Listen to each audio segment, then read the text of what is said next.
So day one, God calls light out of darkness. This is all connecting to what Jesus is doing in the Gospels, how he's bringing sight to the blind, speech to the mute, hearing to the deaf, and raising from the dead people and himself. Chaos, disorder, discordance, decomposition, he is reversing that action. Right now, we're talking about the original version of that, where he is bringing life out of non-life, existence out of non-existence, light out of darkness. If this room is dark, it's not like we could just generate light. The idea is that God is the only one who can do that, who can create spontaneously, because he, as the Bible says, we talked about this last week, he is light, he is being, he is love, he is truth. He is able to, from himself, emanate those things. And he saw, what does he say at the end of his creative acts? It's good. It was good. So tov. So this is on theme with everything that we're talking about. The word tov doesn't just mean moral good. It means productivity. It means harmony. Tov is the word assigned to things that operate appropriately according to their intentional design, purpose, and meaning. For something to be tov is the opposite of formless and empty. Think of them as polar opposite extremes. For something to be good it means it operates correctly, functionally, according to its design and purpose. This is going to be, again, important when we get into Genesis chapter 3, and we're talking about the tree of the knowledge of Tov and Ra. You should already be starting to be enlightened to the idea of what Tov and Ra there are.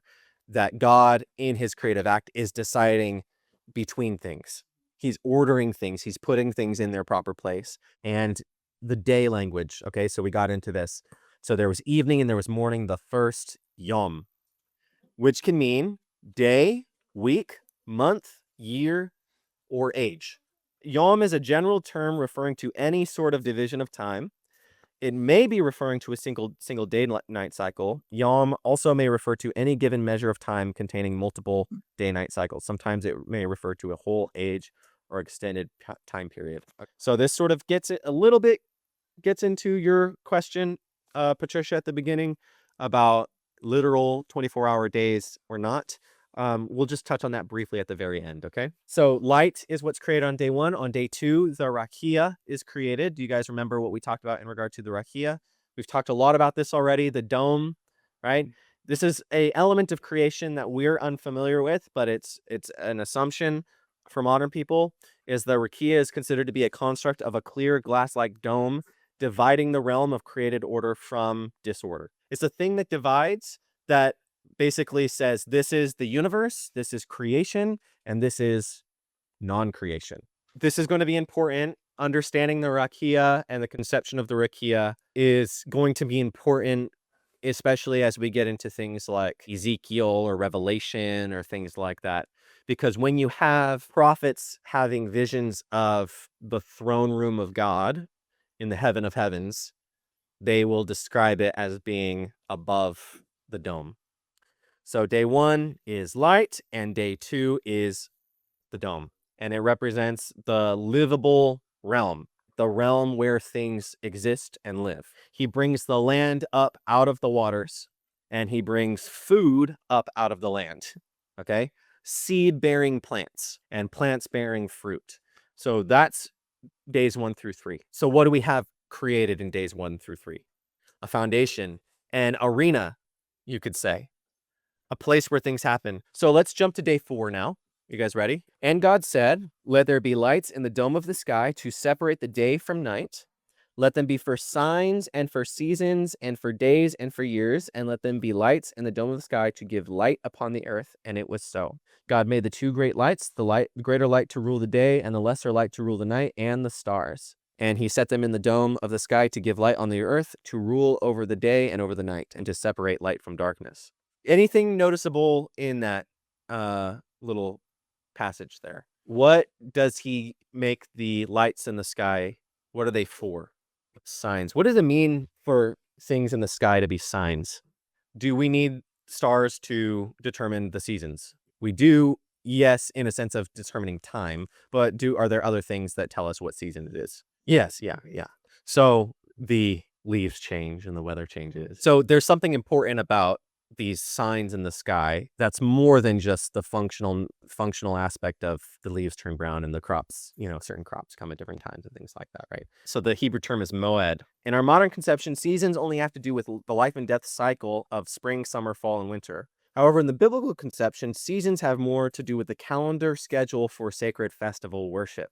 So signs for seasons, their sacred festivals are going to have to do with the rotation of the crops. That's true. But the primary thing here is the worship calendar. The primary thing here is keeping time so that we know on what topic are we worshiping. You see what I'm saying? The ancient ceremonial holidays were as follows: Passover, unleavened bread, first fruits, Pentecost, trumpets, atonement, and tabernacles. 7 core festivals that take place during the timeline of Israel history, year by year. Okay? So this is the Israelite calendar. In bringing up the topic of sacred time in Genesis chapter 1, the author is already looking ahead into the story of the Bible when signs in the sky will point toward special events that are to take place on the land, right? So the idea here is that order and commands, they come from above. They come through these intermediary beings that are giving Israel the sign that says, this is the time for this. I said intermediary beings.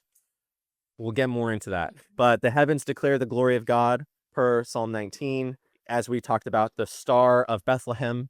These elements of things happen in the sky, and that's significant to what is going to happen, right? And this idea of a timeline that is reaching a climax. Okay, something else that he creates on day 5. He creates... This is verse 20. And God said, let the waters bring forth swarms of living creatures, and let the birds fly above across the dome of the sky. So God created the great sea monsters and every living creature that moves of every kind. Does that your translation say sea monsters? Sea creatures. Mine is the only one that says sea monsters. God created the Tanin. The Tanin. So this is another aspect of creation that we are unfamiliar with. Okay? The Tanin was taken for granted in the mind of an ancient Israelite. In Genesis, God brings life and purpose to dwell even in the realm of chaos and disorder. So there are seas. The seas continue to exist, and God puts life even in the seas and gives the seas purpose. Okay? Already the idea of the primordial chaos waters is now different from the seas that now have swarms of living creatures in them. But the Tanin, it translates to Leviathan in the Bible. Your translators are not translating it Leviathan here, but Leviathan is where you will find the word Tanin in other places of the Bible. And we'll get into more of what these beings and these sorts of creatures are. I'm just going over the days. So he creates the sea monsters and sea creatures on day 5. And then on day 6, he creates humanity and land animals. Okay. And then I just put the heavenly throne room there as well, because, it doesn't really describe him constructing in Genesis 1 a throne room. But the idea here is that God takes up residence in a heavenly temple outside of the creation. Right. So there's an element of creation, or an element of existence, an aspect that is not present. But this is how things are at the end of the creation of Genesis. What is not present here? What was not originally intended is not present. Okay? So evil, the experience of evil, the experience of disorder, God creates an ordered realm. What is not present is what evil leads to, which is what? Sin, death, and what? Hell. Hell. Anyone see hell here? You might have heard at some point or another, God created hell. It's a misunderstanding of what is going on, because hell does not appear in Genesis 1. Sheol is the realm of the dead. It's the underworld, right? And so hell is what happens, or Sheol is what happens when Leviathan and humanity mix, right? When the order that God has formed turns into disorder, right? It turns into not how it should be. So these are the days 1 through 7, right? Light and darkness, dome and waters, land and seed, sun, moon, and stars, winged and sea creatures, land creatures, and humanity. Okay? You can see that those divisions there. Actually, it's mostly 2 for everything. Light and darkness, dome and waters, land and seed. sun and moon, greater light, lesser light, and then it also has and the stars. So in addition, the winged and sea creatures, the land creatures, so animals and humanity, and then the fullness. Days 1 through 3, it's talking about the environment.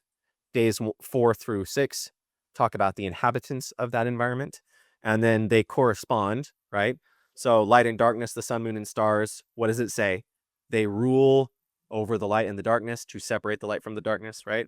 Things that are like the environment and the things that exist in the sort of arena of it, and then the participation in that environment, taking on roles of responsibility. The sun, moon, and stars over the light and darkness, humankind over the realm of land and seed, things like that. Notice how the creation in the 7 creation days, we find the most basic and fundamental necessities for our existence, what we need to be, to exist. Day 1 is light. Day 2 is space. Day 3 is energy. So our consumption of energy that helps us to continue to move. Day 4 is time and measurements of time. Day 5 is boundary markers around where we are to be and where we are to not be. And consciousness on day 6, the emergence of the image of God. And then the purpose, what we were made for, on day 7.